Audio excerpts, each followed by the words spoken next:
ધર્મબિંદુ ગ્રંથ કોણે બનાવ્યો? ધર્મબિંદુ ગ્રંથની રચના કોણે કરી અને કેટલા સમય પહેલા એ ધર્મબિંદુ ગ્રંથની રચના થઈ? આજે પ્રારંભમાં એની આપણે થોડી ચર્ચા કરીશું અને એની સાથે સાથે હમણાં 5 મુદ્દા ચાલે છે. જેમ પંચવર્ષીય યોજના હોય ને એમ 5 મુદ્દા રહેલા છે. તો એ ધર્મ ગ્રંથના જે રચયિતા રહેલા છે એ રચયિતાની થોડી વાતો કરીશું. એની સાથે સાથે એમના જીવનમાં એ 5 મુદ્દા કેવી રીતે વણાયેલા હતા એની આપણે ચર્ચા કરીએ. ધર્મબિંદુ ગ્રંથના રચયિતા હરિભદ્ર સુરી રહેલા છે. એ હરિભદ્ર સુરીની થોડી દાસ્તાન આપણે જાણીએ, થોડું એનું જીવન જાણીએ કે હરિભદ્ર સુરી કોણ હતા અને એ ગ્રંથની રચના એમણે કેટલી કરી, મતલબ કે કેટલા ગ્રંથોની એમણે રચના કરી. એ ગ્રંથો પૈકી આ એક ધર્મબિંદુ ગ્રંથ છે. હરિભદ્ર સુરી મૂળ ચિત્તોડના અને એ ચિત્તોડના રાજા જીતારી રાજા એને ત્યાં પુરોહિત તરીકે કામ કરતા હતા. પુરોહિત તરીકે એમને એક કાર્ય મળ્યું હતું. એ હરિભદ્ર જ્ઞાની બહુ હતા. આ દીક્ષા પહેલાની હું વાત કરું છું. હરિભદ્ર સુરી બન્યા ન હતા એનાથી પહેલાની હું વાત કરું છું. એ જ્ઞાની ઘણા જ હતા. 14 વિદ્યાના એ પારંગત હતા. વાદમાં એમનો અવલ નંબર આવતો હતો. તે સમયમાં વાદ વિવાદ બહુ ચાલતા અને તે પણ વાદ વિવાદો મોટા પાયે ચાલતા અને રાજસભામાં વાદ વિવાદો થતા કોઈ પણ સબ્જેક્ટને લઈને. અને એમાં એ હરિભદ્ર સુરી વાદ વિવાદમાં અવલ નંબર રહેલા હતા. વ્યક્તિ જો જ્ઞાની હોય, વ્યક્તિ જો વિદ્યામાં પારંગત રહેલો હોય એ જ કદાચ વાદ વિવાદમાં અવલ નંબર આવી શકે. દાખલા, દલીલો, પોઈન્ટ ટુ પોઈન્ટ વાત મૂકવાની આવી એક સરસ મજાની કળા, વિવાદની કળા અને વિવાદમાં અવલ નંબર લેવાની કળા એ હરિભદ્ર સુરીમાં રહેલી હતી. શાસ્ત્રાભ્યાસ એમણે એટલો કરેલો હતો. જ્યારે એમનું આપણે ઇતિહાસ જાણીએ ત્યારે ખબર પડે કે શાસ્ત્રાભ્યાસ બહુ કર્યો હોવાને કારણે એમને બીક રહેતી હતી. એમને ભય લાગતો હતો કે ભગવાન ન કરે અને આટલો મેં શાસ્ત્રોનો અભ્યાસ કર્યો છે, એ શાસ્ત્રના અભ્યાસને કારણે મારું પેટ તો નહીં ફાટી જાય ને. ખાવાથી તો કદાચ આવું કંઈ થાય, પણ એ હરિભદ્ર વિચારે છે કે એટલો શાસ્ત્રાભ્યાસ મેં કર્યો છે, એટલી વિદ્યાઓ મેં ભણી છે, એ વિદ્યાઓને કારણે પેટ ફાટી ન જાય એટલા માટે હરિભદ્ર સુરી પેટ પર પાટો બાંધતા. કમરની તકલીફને કારણે નહીં, પણ મેં શાસ્ત્રાભ્યાસ ઘણો કરેલો છે, એ શાસ્ત્રાભ્યાસને કારણે પેટ ફાટી ન જાય એટલા માટે કમર પટ્ટો બાંધતા હતા અને એક સુવર્ણ પટ રાખતા હતા.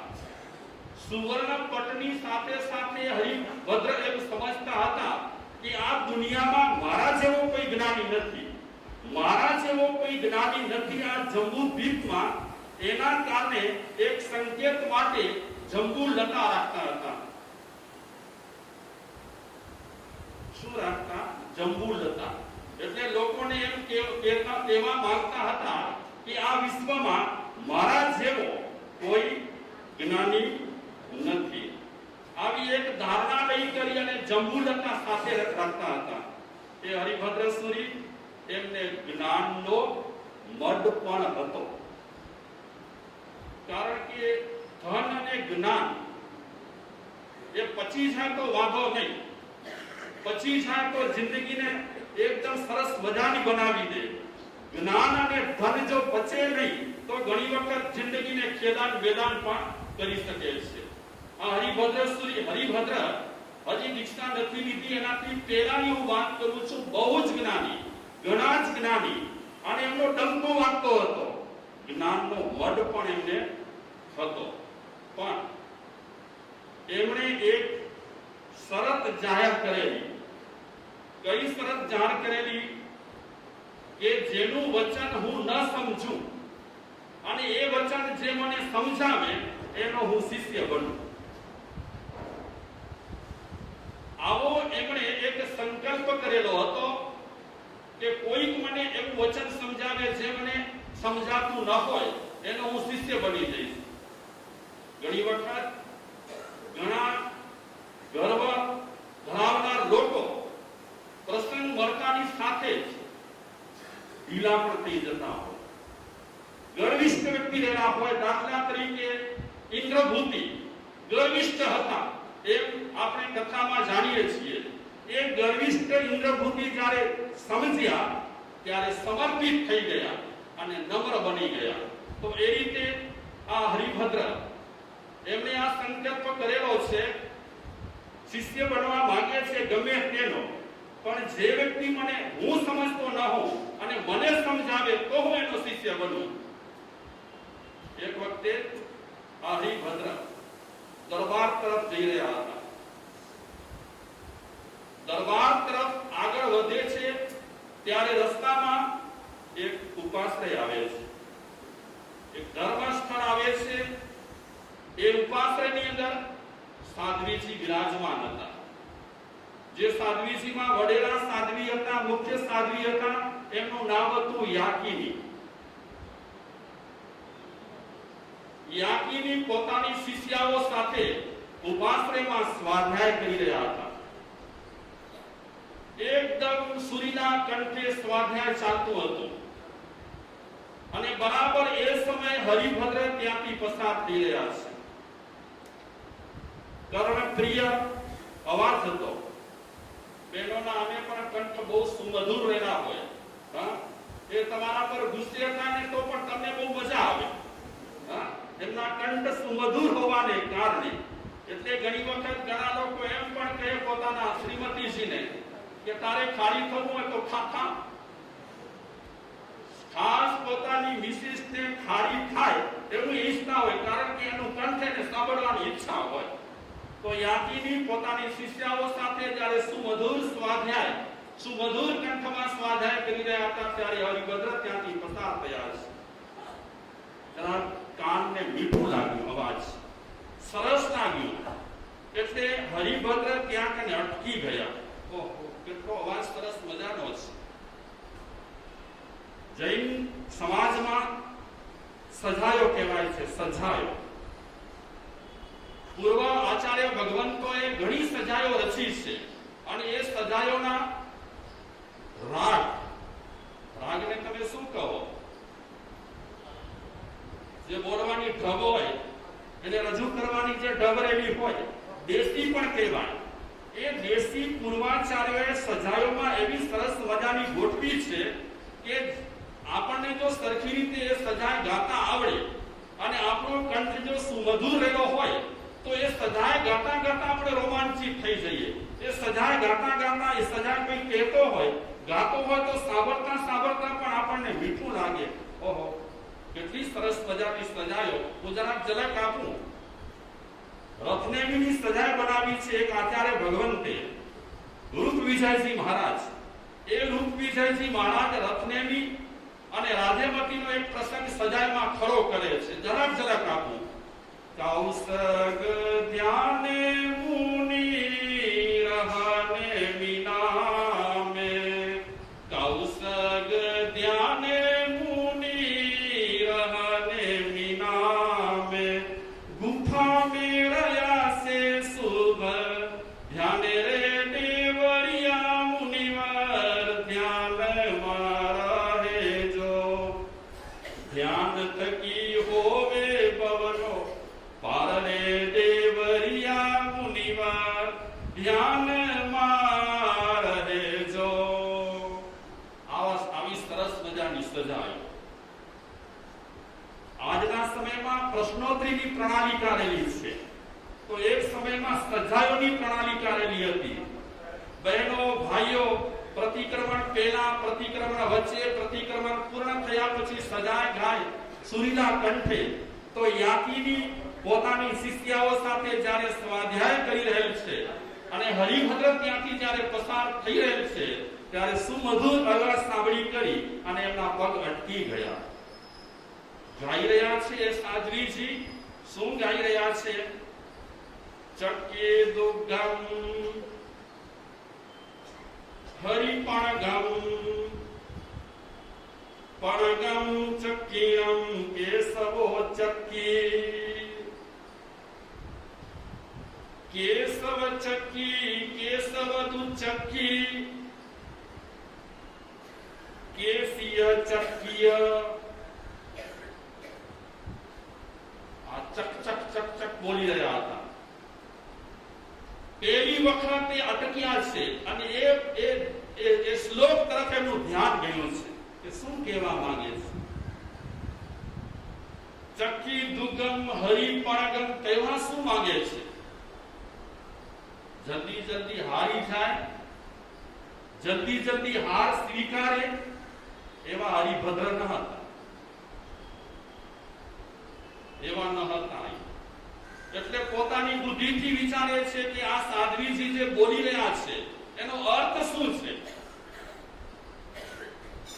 ખૂબ મંથન કરે છે, બારે ઉભા રહી કરીને, ઉપાશ્રયની બારે ઉભા રહી કરી અને મંથન કરે છે. શું થાય અર્થ એનો? હું તો કહીશ કે આપ ગમે તેના વ્યાખ્યાનો સાંભળો પણ આપણી બુદ્ધિનો જરા ઉપયોગ કરતા રહો. કાંઈ વાંધો નહીં. તમને પ્રશ્ન ઉઠે તો એક વખત તમે તમારા પ્રશ્નની તમારી નોટમાં નોંધ લો, એના પર તમે મંથન કરો. બુદ્ધિ મળી છે, જ્ઞાન મળ્યું છે તમને, તો જરાક તમે તમારા જ્ઞાનનો ઉપયોગ કરો. પ્રશ્ન પેદા થવા જ જોઈએ. પ્રશ્ન પેદા થયા પછી એના પર સ્વતંત્ર રીતે મંથન થવું જ જોઈએ. તો એ હરિભદ્ર મંથન કરે છે, મનન કરે છે, ચિંતન કરે છે કે આ ગાથાનો અર્થ શું થાય. ખૂબ મંથન કર્યું અને મંથન કર્યા પછી એમને અર્થ જરા પણ સૂઝ્યો નહીં, ખ્યાલ ના આવ્યો. પહેલી વખત એ હરિભદ્ર ઉપાશ્રયમાં પ્રવેશ કરે છે. પહેલી જ વખત. બહુ જ્ઞાની છે, બહુ જ જ્ઞાની છે. આજે એમને લાગે છે કે આટલા અભ્યાસ પછી પણ હજી આ વસ્તુનો મને અર્થ કેમ નથી આવતો. ઉપાશ્રયમાં દાખલ થયા, હાથ ન જોડ્યા, હાથ ના જોડ્યા. એમાં કઈ વાંધો નહીં, બળજબરીથી શું કામ હાથ જોડવાનું.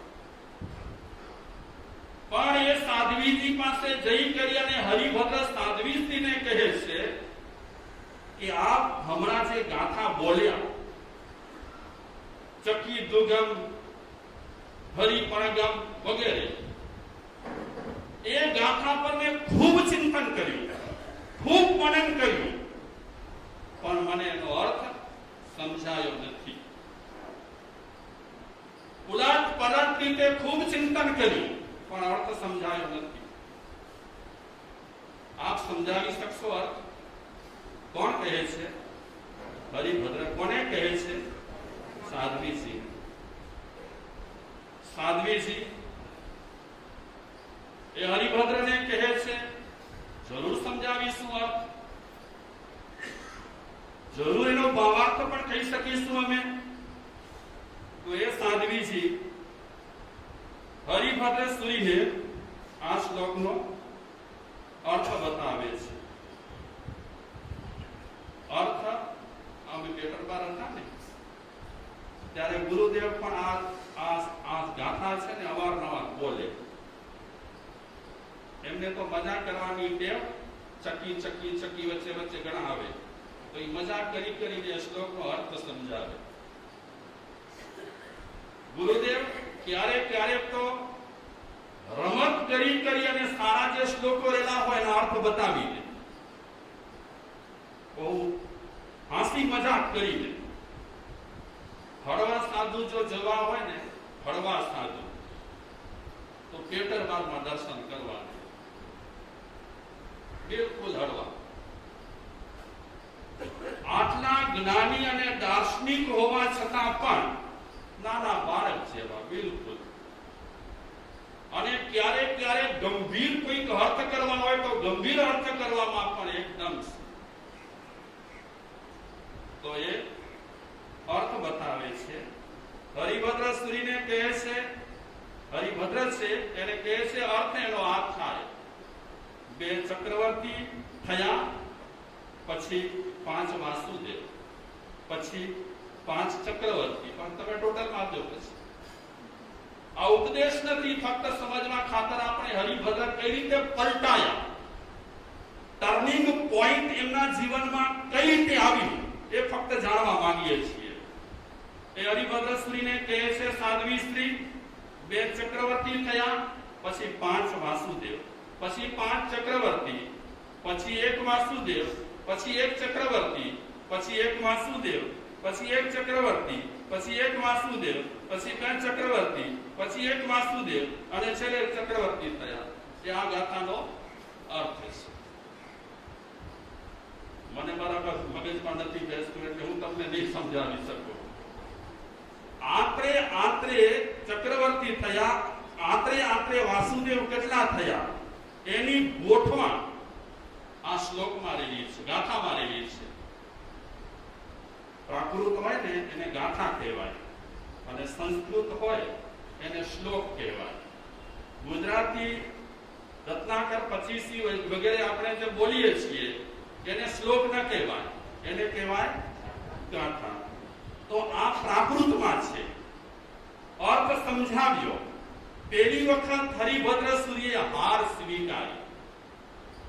હરિભદ્ર સૂરી નથી થયા એનાથી પહેલા ગ્રહસ્થ જીવનમાં પહેલી વખત એક સાધ્વીજીની પાસે એમને હાર સ્વીકારી અને શરત પ્રમાણે નમસ્કાર કરી અને એ હરિભદ્ર સાધ્વી સ્ત્રીને કહે છે કે હું આજથી આપનો શિષ્ય અને મને આપના આ જૂથમાં ભેળવો. સાધ્વી સ્ત્રી હરિભદ્રને કહે છે કે તમે તમારી શરત પ્રમાણે હાર્યા છો અને મારા શિષ્ય બનવા માટે તમે તૈયાર થયા છો, પણ અમે સાધ્વી સ્ત્રી છીએ, અમે માણસને દીક્ષા ના આપી શકીએ અને અમારા જૂથમાં તમને અમે રાખી ન શકીએ. તમારે જો દીક્ષા લેવી જ હોય તો અમારા ગુરુ મહારાજ જીનભદ્રાચાર્ય બીજા ઉપાશ્રયમાં બિરાજે છે, એમની પાસે જાઓ, એમને નિવેદન કરો, વિનંતી કરો અને આપનામાં જો યોગ્યતા જોશે તો એ ગુરુ મહારાજ જીનભદ્રાચાર્ય આપણે દીક્ષા આપશે. પ્રકાંડ પંડિત છે, એ પણ ઇન્દ્રભૂતિ જેવા જ છે, એ પણ ગૌતમ સ્વામી જેવા જ છે. પણ હાર સ્વીકાર્યા પછી એટલા નમ્ર થઈ ગયા. ઘણા એવા લોકો એના હોય એને આપણે ઘણી વખત કહીએ પણ ખરા કે આ તો અભિમાનીનો પૂતળો છે, અભિમાનનો પૂતળો છે એવું ઘણી વખત બોલીએ, પણ અભિમાનના દેખાતા પૂતળા પણ ઘણી વખત સાવ નમ્ર બની જતા હોય છે. અને એ નમ્ર એટલા બને કે આપણે જેની ટીકા કરતા હોઈએ એટલા આપણે પણ નમ્ર ન હોઈએ. તો જીનભદ્રાચાર્ય પાસે એ આવે છે, વિનંતી કરે છે અને વિનંતી કર્યા પછી ગુરુ મહારાજ એને શું આપે છે? દીક્ષા આપે છે અને એ સમયે એનું નામ આપે છે હરિભદ્ર.